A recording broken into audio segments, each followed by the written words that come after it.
Hello everybody and welcome to the J72 Gaming Channel. My name is Jacob, you guys can just call me Jay here. Today, it's time for the long-awaited return of the Gallimimus Dinosaur tier list.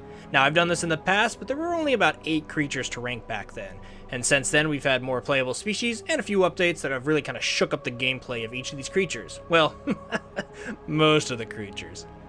So today we're going to take an updated look at all of these creatures, figure out where they place on my tier list based off of how enjoyable they are to play. And I know, tread carefully everybody, because I'm basing them off my opinions, and not just simply ranking them on their combat prowess. Now I'll take into account how good a creature is in a fight for sure, but ultimately this tier list is about how much I like to spend time with each playable creature. And with all the experiences I've had in this game, I hope to give you an informed opinion on what you may want to try out next. So, if you guys are interested in hearing a longtime Isle fan's opinion on the newest update changes to the roster, you're in the right spot. So without much further to say in the intro everybody, make sure you sit back, kick back, and go grab a snack as we take a look at the Gallimimus playable species and rank them in a tier list. Enjoy!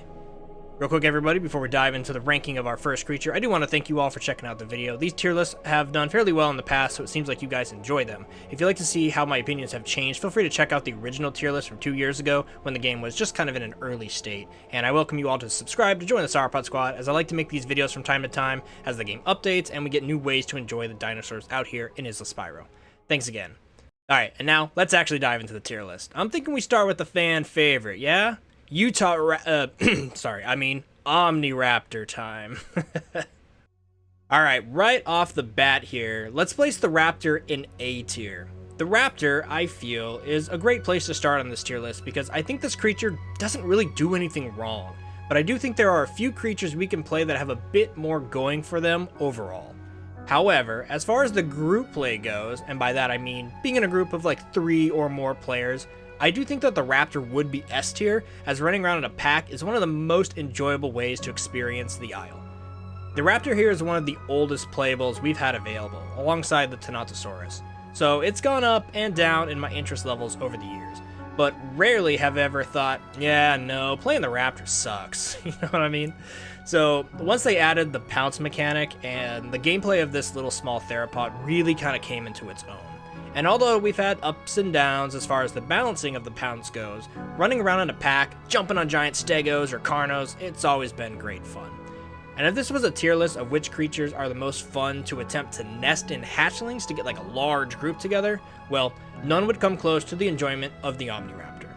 Unfortunately, to reach this S tier, I do think you're going to need group mates. So, sitting here at the top of A tier overall, I think is a good solid position for the Omniraptor. Okay, so if Evrima started with the Raptor and the Tenatosaurus, then I think it only makes sense to rank the Tenato next, yeah? Now, the Tenato is a fairly fun creature to play, and in my last tier list I had them as the most enjoyable herbivore to play. With its speed, a powerful tail slam, it's just a fun alternative to the Stego if you'd like to trade out a bit of HP and defense for the ability to jet around the map while still handling a formidable tail attack in combat. Now, a big problem I do have with Tenatosaurus, however, and this actually goes for many of the creatures coming up, so I'll tackle this topic early in the video. The problem I have is where the food in the diet systems are actually located. Now don't get me wrong, I do love the diet system, where you need to travel to different biomes to eat different foods to gain 3 different buffs on your creature, making their health, stamina, and growth all at maximum efficiency and strength. It's a great gameplay loop, but oh my god, Isle. You still have this ridiculous issue ever since diets were introduced. Food on this map says it's all over the place, but in reality, it's super centralized around key locations in the map. Center of the map, the northwest of the map, and a slight few exceptions here in the west and down in the swamp. But why, oh why, is there almost nothing to eat out in the east? Out in the northeast? What about north of the jungle gully? Far southwest? Finding food out in these areas have always been lackluster to me, and sometimes the food you're looking for with a specific creature just simply does not exist where you expect it to exist. Says your foods are located in plains? Yeah, they mean only the center of the map plains, not the open plains or prairies that exist in the east or north. Nope. Now, I will give Update 6.5 some credit here, as they have improved this issue a bit more than how it was in the game beforehand. But this food issue, it just really ruins a ton of the enjoyment for the game for me, and none more so than when playing herbivores. So, for the Tenatosaurus, it's getting the B tier, since these issues do bring down the enjoyment of being this guy. But at least it can run around quickly to get to the spots that actually do spawn its food. So, not to dwell on the issues this game has with its placements of plants, but that is going to be a complaint I have as we touch upon all of these herbivores coming up. So, let's just get the little spitting bird thing guy out of the way next. It's the Hypsi. The Hypsi is going to get the next rank down started for us, and I'm going to plop him in C tier. So, while the Hypsi does have its fun moments as it's able to spit in the face of other creatures, causing them to be blinded for a short duration, I think that fun it's got kind of a pretty short shelf life. See, once you've done it a few times and have successfully spat in the face of carnivores that are trying to eat you, for me, I find that almost all the other creatures in this game are more enjoyable to spend your time with. It's nothing really against this little guy, but more so that all the other options are just simply a higher rank. So yeah, it's fun now and then to be the small and quick prey on the Isle's food chain, but if I'm gonna be the prey for a bit, I kinda like it to end up with a rewarding larger creature, since those large creatures already have the gameplay of being a scared little prey item when they're smaller and growing. Alright. Let's talk about one of the most unique playable creatures this game has to offer. Now, when Update 3 dropped for Evrima, the hype train over this reptile was extreme, and I honestly haven't seen the game reach as high of excitement levels ever since. Well, maybe the most recent update perhaps. But it stands to say that the Deinosuchus here in Isla Spyro is not only a unique experience floating down the rivers trying to stay safe for an immense 6 hours of time, well 4 to 6 hours based off of your diet, but it is also likely the most rewarding creature to play in the long run. As if you do manage to make it to full adult after all that time, you're now the apex creature in the game, one that every single other player fears. Now, when you're playing the Isle, you worry about Carnos chasing you down, sure. You worry about a pack of raptors grouping up on you, also sure. But one thing that crosses every single player's mind in this game is that intense, anxiety-ridden moment where you need to get a drink of water at the river's edge, and you just hope, you're just praying, that a fully grown Deinosuchus player just isn't happening to pass by you looking for a quick meal.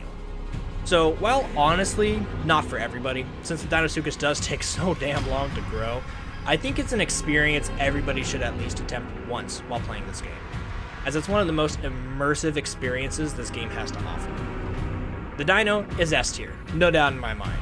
And honestly, the only thing really holding this creature back in any regard is the fairly limited waterways that will surely have your croc bumping into other crocs, and you just kind of have to hope they let you pass, or that you're big enough to pass unhindered. Now, I'm really excited to see how this guy plays out over the next few years, as we're primed to get a new map and a few more semi-aquatic creatures that are bound to shake up the ecosystem of the waterways. It's gonna be fun. Alright, let's let's get this guy out of the way, okay? It's Dryo time. So, well, honestly, this little dude is kind of just a joke, which is a bummer. Now, take everything I said about the Tenatosaurus, but remove the powerful tail attack. And take everything I said about the Hypsi, but take away the enjoyment of being able to spit in the face of your enemies. And, well, you get the true prey item of Isla Spyro, the Dryosaurus. The Dryosaurus gets placed in the Dryo tier. It's the D tier. Now, until this little guy gets like a burrow mechanic in the game, I really have absolutely no desire to play this guy, as there's really no reward to getting to full adult. I'd rather play literally every other playable creature in this game. So, let's not dwell on this dude that much longer. So, I'm sorry, Dryo. D tier, just like the last tier list. Maybe in the next tier list, you'll actually have some mechanics in the game that makes you a little bit more worth talking about for more than a few sentences, you know? Alright. Next. Alright, let's get a new playable in the tier list, shall we? Update 6.5 brought the Troodon, aka... Alright, now these guys are pretty dope, to be honest. They have the same enjoyment aspects of gameplay that the Raptor does, right? As in, they're best played in a group of at least 3. But with these little dudes, you're honestly going to have a great time if you manage to find like 6, 8, heck, maybe even a mega pack of like 10 or more Troodons. The venom mechanic that was added with these guys also plays upon the desire to be in a large group. Using the pounce mechanic that we've gotten from the Raptors, after 3 Troodons have successfully pounced and bitten a prey, all other Troodons will let out a war cry, signaling that from then on, every further bite upon that prey will do much more damage. It's a cool way to let these little dudes, who are likely going to be one-shot by the large majority of this game's roster, it gives them a kind of fun way to be kind of quite the threat out in the world. You'll definitely start thinking twice about heading towards the that you hear in the distance once you've been on the receiving end of venom a few times. So while these guys are fairly fun, I do think that the gameplay overall of the Raptor pack is actually a little bit more interesting. So I'm going to drop Troodon here at the top of B tier, which I think is a pretty solid place for these little guys to be. But if we're going to rank them simply on their broadcast call, well, yeah, I think we can all agree that that's an S tier. Alright, y'all ready for some controversial take on this game? Because next up is the Stegosaurus, which is a creature that I do know is a bunch of players' favorites. I mean, it's the apex herbivore that we currently have to play, and a fully grown Stegos tail swipe from its Thagamizers is also one of, if not the strongest attack in the game. But, well, I'll just show you guys my placement here. Stego's going in C tier, right next to little Hypsi, and let me tell you why. The main complaint I have with playing the Stego boils down to the lack of plants placed across the map, as I explained during the Tenatosaurus section. But unlike the Tenato, the Stego is slow, which means its growth time is pretty painfully boring, to be honest. Sure, if you're in a massive herd of a bunch of Stegos, Tenatos, maybe a few Pachycephalosaurus, Hypsies, and Dryo players, then yeah, trying to grow up could be a pretty fun time. And fending off the carnivores trying to kill your weaker and smaller creatures in your herd is genuinely pretty dang fun. But that's kind of the exception to the norm with this creature. So if I'm going to rank its overall enjoyment here in Evrima, well, its solo and usual growth experience holds it way back. If you're able to make it through the long and slow growth experience, I'd probably rank a full Stego, maybe B tier, possibly A with some herd members. But overall, guys, nah, it's just not really the pick for me. C tier for Stego. Alright, time for another new addition to the game. Let's talk about the big bad carnivore of the Isle. It's the Ceratosaurus. Now, I've only managed to play the Cera a few times here on the Isle since it's been released only a few weeks ago, as getting into servers can kind of be an absolute pain. And I did have my about 60% grown Cera get completely wiped off a server when my computer crashed, which yeah, it wasn't a great time. So I'll be real with you guys, I haven't actually managed to play a fully grown Cera yet. But have no fear, I do still have a good solid understanding of how these guys play and fit into the new food chain of Update 6.5. And I gotta say, they're pretty good.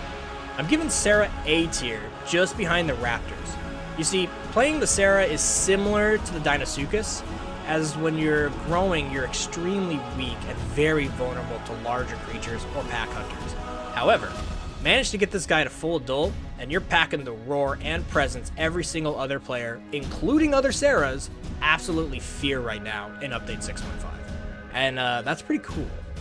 Honestly, I don't really have much to complain about this creature. Rather, everything else I'm going to put higher on this list, I either have a personal love for, or I think have a defining factor that makes them a little bit more fun to play. That said, however, I do think that the Cera is a very unique experience available in the Isle. It's essentially the closest thing we have to T-Rex right now. So if you want the challenge of growing the big, slow, and ferocious theropod, look no further than the Ceratosaurus. It's galley time! Now these dudes are just simply enjoyable, but they do have the issue of just kind of simply being prey, like the Dryo and Hypsi. However, a fully grown galley is both fast and also kind of packs a wallop with its kick attack, so they're definitely no pushover when it comes to defending against smaller predators like raptors, troodons, younger carnos, ceratos, and given that they're extremely fast, they do make having to run across the whole map for your diet, which is the issue I have for all herbivores, well, it's less of an issue overall. I think that this creature is probably the best for exploration, besides taking to the skies as Pteranodon, and so it's a bit more enjoyable than all the other herbivores we've looked at so far. So Galli is alright. I like them, and they fit the role of a quick herbivore that you want to try and catch, but ultimately give up on pretty well.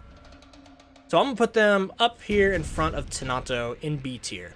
If the game can fix its lack of plants in the world, I do think Tenato would probably be a little bit above them, but as it stands, almost all other herbivores are just not as fun to grow and play for me. And remember, if I was ranking them based off of just combat, then yeah, Tenato and Stego would be higher. But I'm not ranking combat prowess alone.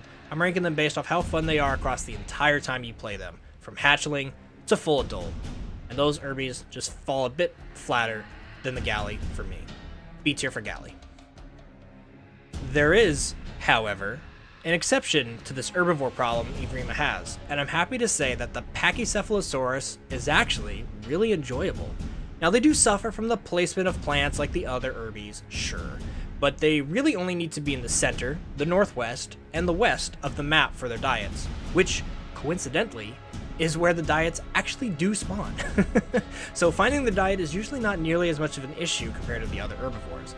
Plus, they're decently fast too. But the most fun I would have with these guys is actually combat, as their head bonk is quite the weapon to wield. You're able to fend off almost every carnivore in the game, more or less, even when they're fully grown. If you play them well enough, their speed allows you to pick and choose your fights. So honestly, I'm just kind of a fan, you know? There's not really much more to say on these dudes, other than give them a try if you haven't yet. So I'm going to actually put the Pachy up here as the highest herbivore in the A tier. The back end of A tier, but A tier nonetheless.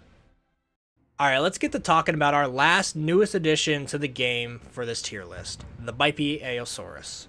Now, these little savage omnivore ducks have really blown me out of the water, pun intended, right? Hopping in and out of the water to avoid giant crocs, being aware that every Pteranodon player wants you as their next snack, and also being able to fend off Troodons and other juvenile carnivore players has really made these creatures a fun time. And I do need to spend some time talking about how they handle. Like, just simply their movement. It's incredible. Evrima has really some of the best feeling gameplay, especially compared to every other creature survival game on the market right now. It's extraordinary how well these creatures control in this game, and I think I have to give the gold medal out of all of them to the Beipi. Dolphin diving in and out of the water feels so damn good, and looks just incredible. Plus, the introduction of these guys really did add a lot of gameplay for the Pteranodon and the Dino, so the waterways of the Isla Spiral are now filled with much more life. And I do think the only thing holding these guys back from S tier is simply how good the remaining S tiers are to play. But Beipi is a solid time. Now, I highly recommend finding a quiet place somewhere along the river to nest with these guys. Just cross your fingers and hope you don't draw the attention of a Deinosuchus player. The Beipis get an A tier, only surpassed by the enjoyment of playing in a Raptor pack. Alright, it's time to talk about my all-time two favorite creatures in this game, and spoiler alert, they're both getting S tier. The Carnosaurus and the Pteranodon. Now, in my last tier list, I gave Carno the only S tier spot on the whole list, but I do think the Pteranodon has had some major improvements with this last update that I'll get to in a bit. But first, let's talk about why this game was pretty much made for the Carno, and why I think it's such a good playable. You see, this game feels incredible when you're the Carno. You can hunt literally everything in the game if you're good enough, with the only exception being maybe a fully grown Sarah now, but that's actually a good thing I think to have in the game. Before this update, the Carno was the uncontested alpha of the Isle. They easily hunted raptors and stood their own against packs of them, to be honest. They even took on a fully grown Tenato and even a Stego if they played it very well. But even though some balance changes have kind of tuned them down a bit, they're still the fast predator in the Isle that can choose every fight it gets into, which makes them really fun to play. Plus, since the herbivores need to travel across the whole dang map to find their food, being able to race around the map as the Carno allows you to follow your prey with ease. And now, with the introduction of Sarah, you have a creature that you actually need to fear a bit. Or, on the flip side, you have a creature that can be a true challenge to try a kill. And that's fun. I think it's good to have things that you fear a little bit. So I love this carnivore, and while its title of Apex creature may be slipping away as new, bigger meat eaters are added to the game, it's still got the title of Apex on this tier list. Well, maybe. because we need to talk about the Pteranodon. Now, as many of you may know, I have been a huge fan of the Pteranodon ever since it was released. Flying around the map is always enjoyable, and how this creature controls and feels to move, it's second only to the Beipi. You feel the weight of your creature in the air, and swooping to gain momentum, it just feels and sounds really good. Now, on my last tier list, I gave these guys a spot on the top of A tier, but Update 6.5 has done so much for the Pteranodon. Now, before this update, you could really only fish for food, or maybe get lucky trying to chase down the rare Hypsi player. But now, with Troodon and Beipi being added, the Pteranodon is an actual hunter in the game, soaring across the skies, sniffing for downed corpses to scavenge, or listening to the telltale of Troodons to hunt is now very engaging gameplay, as well as the occasional Beipi you may bump into while you both fight over a spawn of fish. It's just great. This update has added so much to the Pteranodon that it kind of took what a lot of people were jokingly calling a glorified camera mode, and now turned it into something little creatures do have to fear, all while giving the Pteranodon player so much more to do. So while I think these two creatures both deserve kind of a tie up here in S tier, I'm going to give the top spot to Pteranodon, just for my own personal enjoyment. But as you can see, Pteranodon is the S tier of the skies, Carnosaurus getting S tier of the terrestrials, and the Deinosuchus is getting S tier of the semi-aquatics. I really don't think you can go wrong playing any of these creatures, as well all of them are going to have such different gameplay experiences, which really is a shining achievement for the Isle. It's always great when a game can offer so many different ways to play, and having choices for land, air, and water that are all as good as these three creatures, it's a true treat. Okay everybody, that's my updated tier list for the Isle of Rima. Now I'll definitely do another one once we have a few more creatures to talk about, but knowing the Isle's update speed, we're probably looking at another 2 years before that happens.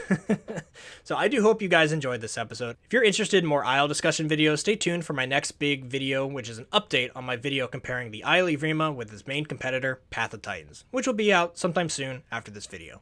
Let me know what you guys think of my tier list here. Feel free to share your own tier list down in the comments below, and subscribe to join the Sauropod Squad to get more videos like this. And if you'd like to get just a little bit extra from me, I welcome you to become a channel member by clicking the join button down below. You'll get access to more videos as well as the title of Squad Captain.